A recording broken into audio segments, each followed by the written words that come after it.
So Avowed is finally out, and to say that I'm excited is a little bit of an understatement. I've been keeping up with this game since it was announced back in 2020, 5 years ago now, and now that it's out, I wanted to take you all on this journey with me into the living lands. I'm only a couple hours in as of recording this, but I wanted to upload this in parts so I could share my thoughts throughout the entire journey, and also to get a video up while the game's still new. Now without further ado, let's get into Avowed.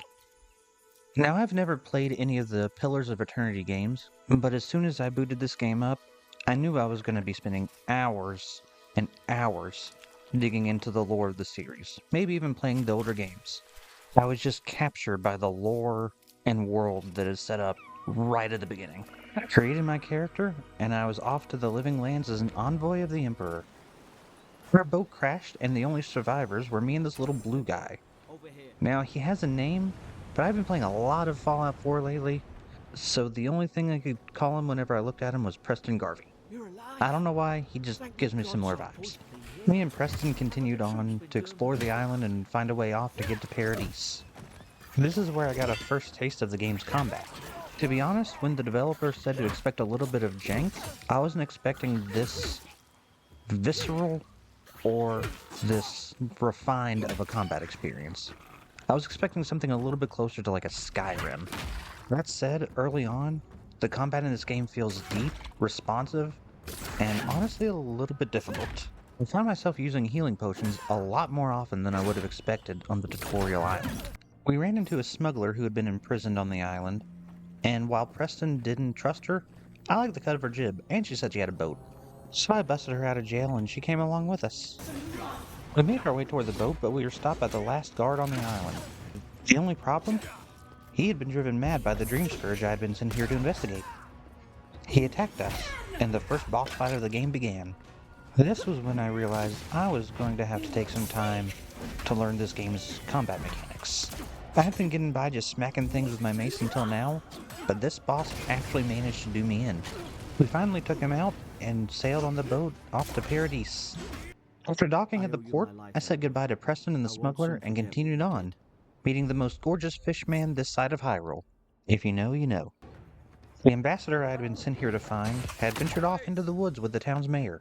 The fishman joined me and we went off into the forest to look for him.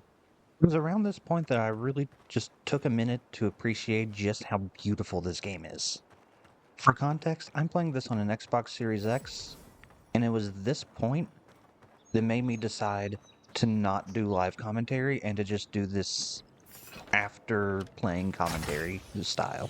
There were whole minutes at a time that I was just speechless, just looking at this game, and I knew that would make for very good content, so here we are.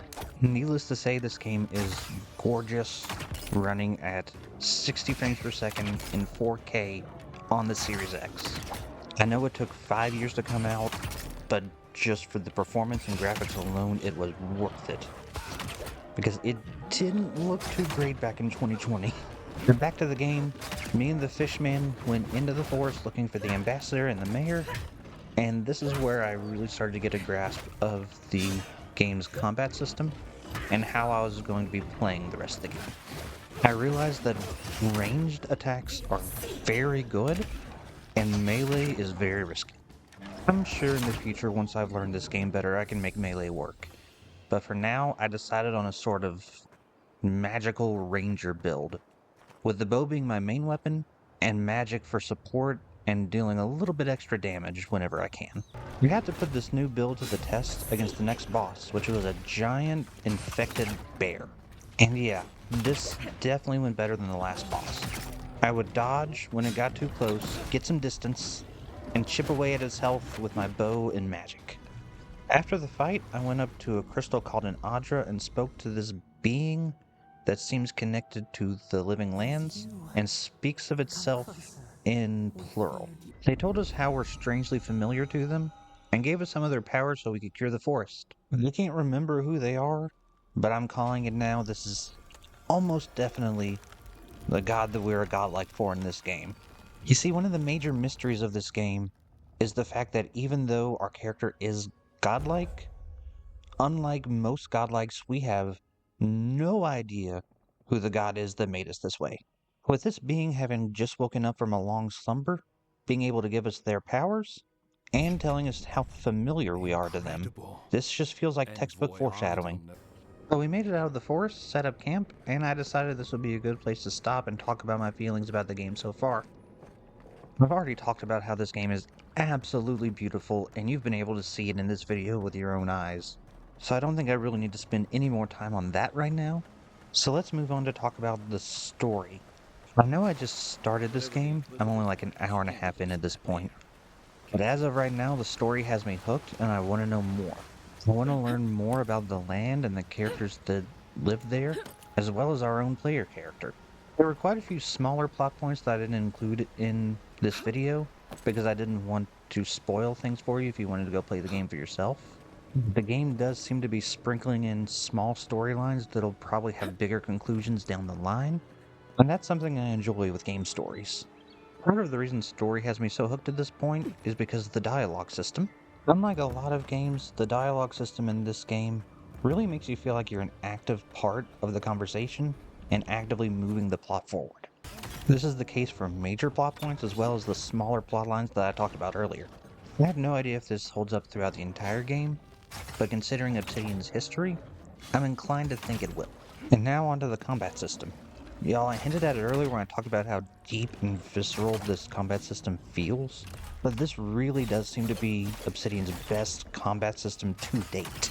I'm having a lot of fun with this ranger magic build that I'm creating, and if you're a melee person, you'll be having just as much fun too. Honestly, the melee combat feels great. It's very visceral. It feels like your attacks actually land and actually like hit the opponent, as opposed to something like Skyrim where it seems like your attacks just kind of go through the opponent.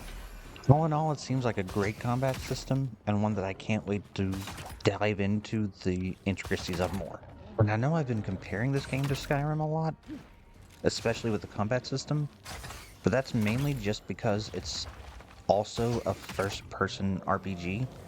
Honestly, from what I've played of this game so far, it seems less like an Elder Scrolls game like Skyrim and more akin to the Dragon Age games, just in first person.